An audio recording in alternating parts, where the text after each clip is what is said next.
All right, the last few days my one Kasa light switch has been freaking out. Now it doesn't work. And I am going to take it apart this weekend and see if I could fix it. Like I did the Kasa plug. I've had these for maybe 5 or more years. And I've had one Kasa plug go out, which I repaired. And this will be the first light switch. Cheaper just to buy a new one. They're not that expensive, but we're going to see if we can fix it. Yep, it's going to be a capacitor issue. That's what happens when you turn it on. It's freaking out.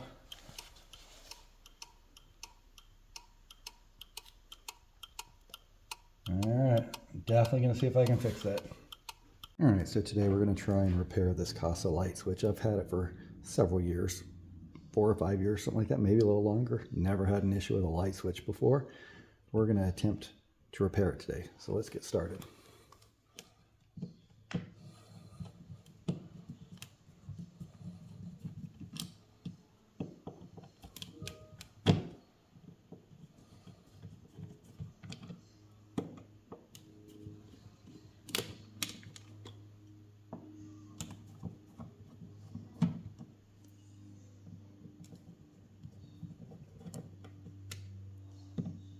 All right, let's put this off to the side and we'll start getting the light switches out.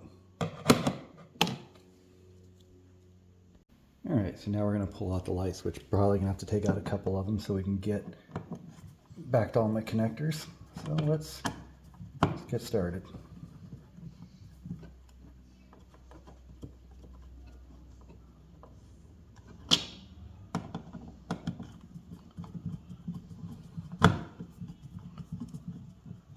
Hoping I can be successful on this repair. I've repaired the ones that plug in the electrical outlets, the plugs itself.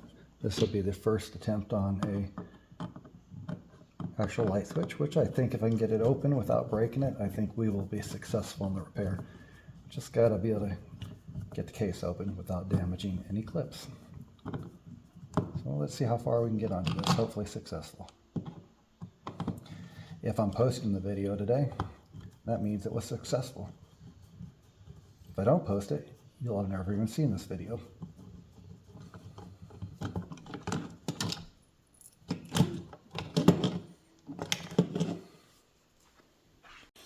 Alright, so now that we got the switches removed here, we're going to end up and try and get them out. Let's get our wires out right here.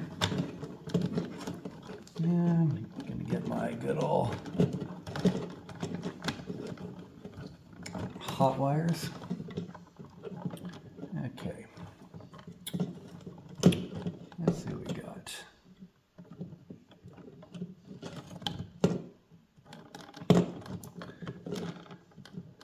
Alright, that's what I didn't want to see. They're way back there. Okay, let's get to my hot right here.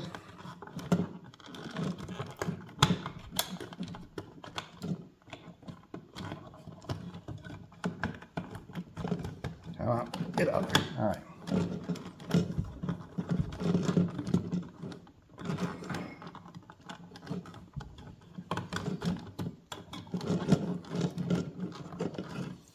All right, there we go. Now we're going to take my little trusty adapter here. And we're going to go try and figure out which circuit to kill. Let's take off the hot.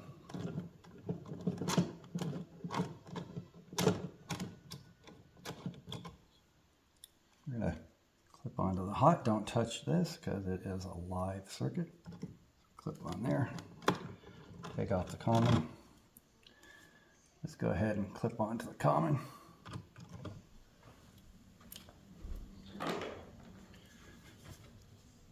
We're now going to take my Klein ET310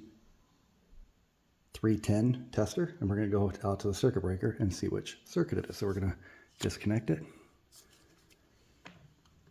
We're going to plug it in. You see it has power here. Now we're going to go outside and find the circuit breaker with the ET310. All right, now that we're outside the circuit breaker, we're going to try and locate that circuit breaker from inside with the ET310 tester. So let's go ahead and turn it on. It's on. We're going to start at the top. We're just going to slowly go down, make 2 passes. And it's beeping with the green light. When it gets close, it's going to beep faster with the red light. Okay, I'm pretty sure we already found it, but we're going to let it calibrate itself. We're going to come right back again. And it's going to be right.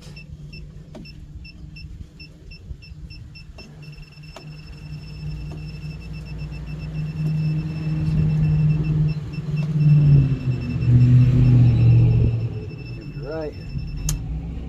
There you go. We just killed it. We'll go back and test inside. Alright, so what we're going to do now that we're inside, we're going to come back here. It's got no light on there, so the power outside was taken out by locating the circuit breaker with the Klein Tools ET310. So we can go ahead and disconnect our leads. All right, that's disconnected. Now I'm going to take my non-contact voltage tester, and we're just going to make sure that there's no voltage inside here anywhere. All right, we're safe to work.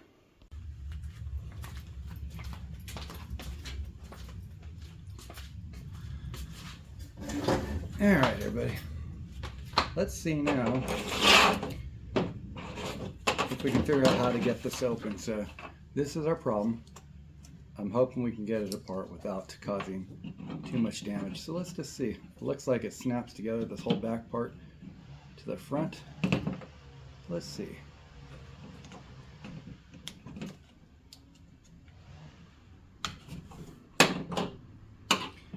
Alright, what can we do to get this apart?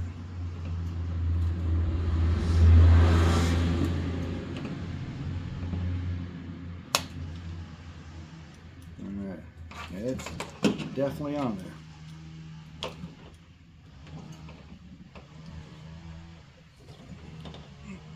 No doubt it's just as hard as it was to get the switch one apart when I fixed the switch. Let's try and get up under there.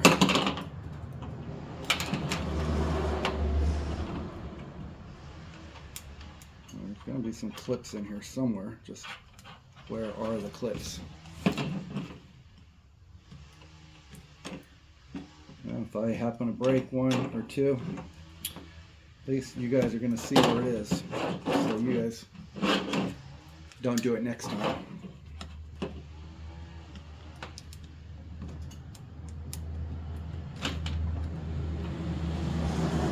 Okay, now this is not going to be easy.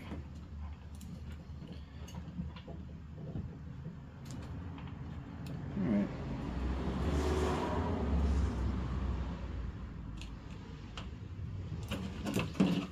Let's just see if there could be a screw back here. I don't think so. No?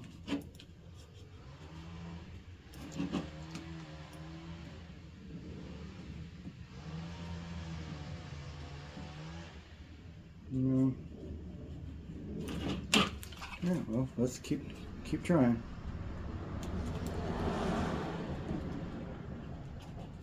Well, there we go. Got it. There's a clip right there.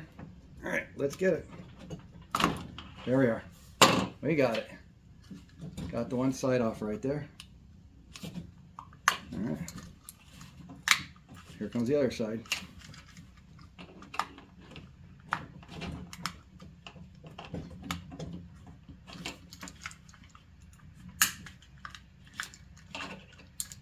Gotta straighten these wires out so it can slip through. There they go. There we go. Alright. And I actually already can see the problem.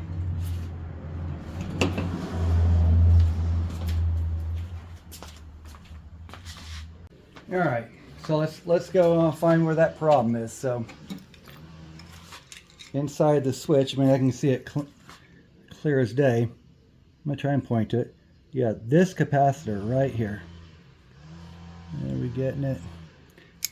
Let's move this out of the way. But this capacitor is completely bubbled up. This one next to it's flat. This one next to it's flat. They're probably just fine. This is our culprit. This is what's causing the whole problem. This is probably a 5 to 10 cent part to fix it. Let's test it though. Let's prove that it's the capacitor with my tester. Alright, so we're going to get this circuit board out now. I'm going to try and test this thing with a little tester while it's in circuit, but I don't think I'm going to be able to do it very well, so I will end up most likely taking it out of circuit and test the capacitor so you all can see what it looks like with the tester. It's definitely going to fail. It's going to say leaky on it or fail. And then as long as I have a new one in my few thousand capacitors parts box, we should have this thing working relatively soon. So I think this will be a successful repair. I do not see an issue with this. And they are cheap enough, there's no doubt about it. They're cheap enough just to buy another one, but that takes the fun away from repairing it. So if you have the skill set, the knowledge, and the tools, and can take safety precautions on doing this kind of stuff, you can save yourself some money. Although not a lot of money. Sometimes it's just fun tackling these repairs yourself. Okay. Yeah, I will not be able to test this in circuit. I'm going to have to get it desoldered, and then I'll test it. So as soon as I get the part out, we'll be back.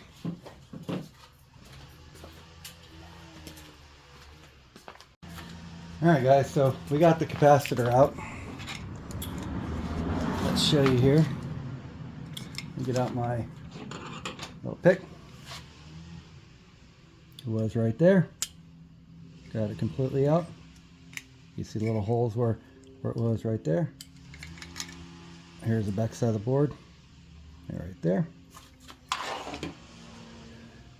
Here is the little capacitor. That's the culprit. We're going to test it right now. I have not tested it yet. We are going to do this together. We're going to try and clip on here. The leads are very short. Alright, so hopefully you can see this. And there you go. We're now going to turn on my tester. And look at that. It says, and I don't know if you can see it, says in circuit leaky. Not sure if you're able to catch that or not. But you have to trust me if you can. In circuit leaky. It's a bad capacitor. So let's go find a good capacitor. Alright. So the capacitor that was bad, hopefully you can see it's bubbled over on the top. The one that's bad is a 10 volt 470 microfarad. I don't have a 10 volt 470 microfarad, but I got a 16 volt 470 microfarad. That will be perfectly fine. The microfarad have to stay the same for the voltage. You can have it the same or higher. You just can't go to a lower voltage. So going up from 10 volt to 16 volt is perfectly fine, as long as it will still fit in the board. So I already checked, it will fit in the board, but we'll have to see if the case will snap together. So now we're going to test again. This is with the 16 volt one, and we're going to see what it says here. Comes back good at 445 microfarad and 445 microfarad. So this cap is good. So let's get it installed, and then we'll start putting the thing back together. Alright everybody, so this repair really hasn't taken that long. It takes longer just starting and stopping my camera than anything. But you'll see here, I've got it soldered in now. There's the new capacitor right there. It's a little bit bigger in diameter. We're going to clip off the leads here right now.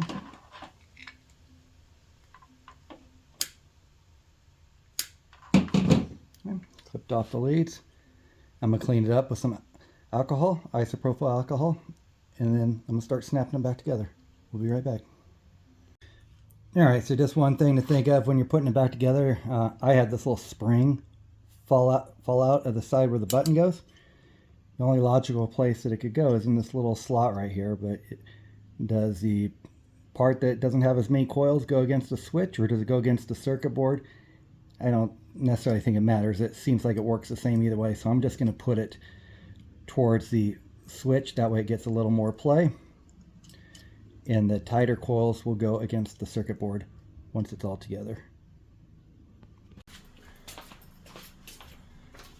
Alright guys, so now we got the circuit board put back on. So everything's put back on right here. Now what we're going to do is we're going to feed the ground to the back of the back side of the cover, feed it right through the back, pull it through. Now we're going to see if it all snaps back together. If that capacitor, the 470 microfarad 16 volt, if it fits. And I think it's going to fit just fine. Let's go ahead and make sure my clearances are good.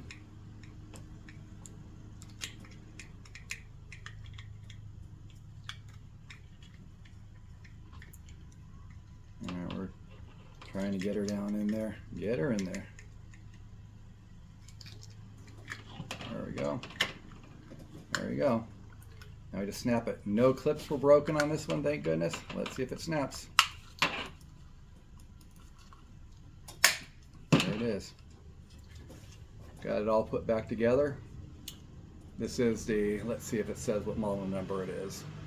This is the Kasa HS210 light switch. I would say total time repairing this, no damage to it at all. Less than 10-cent capacitor that I already had. I have a bunch of them. I'd say if I wasn't recording this, I would have had it all done in 30 minutes or less. Could fix it for cheap if you have the knowledge, skills, and all that good stuff. Can take the safety precautions. And I didn't have to wait a day or two for Amazon to deliver it. So it's going back in right now.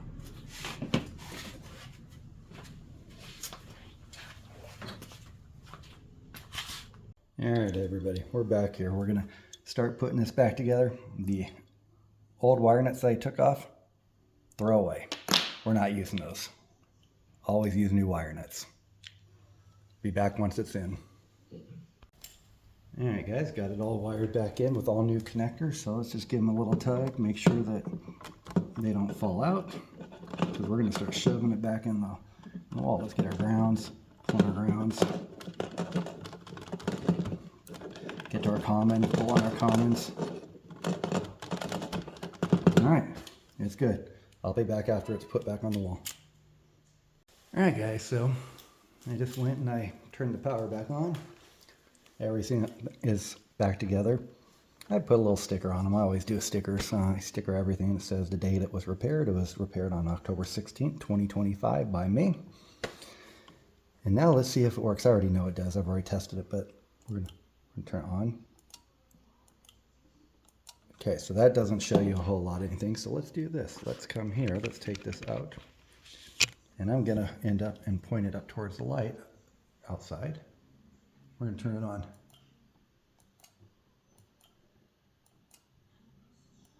All right. And we should be back on the Wi-Fi now for it. Problem is solved. Again, 5-10 cent part, 30 minutes of your time. Save yourself 15 bucks, 20 bucks. Save the wait from Amazon delivering a new one to you. Only attempt something like this if you are skilled enough to do it. Understand electrical. Yeah, just take all your precautions. All right, that's it. I'm gonna get it back together.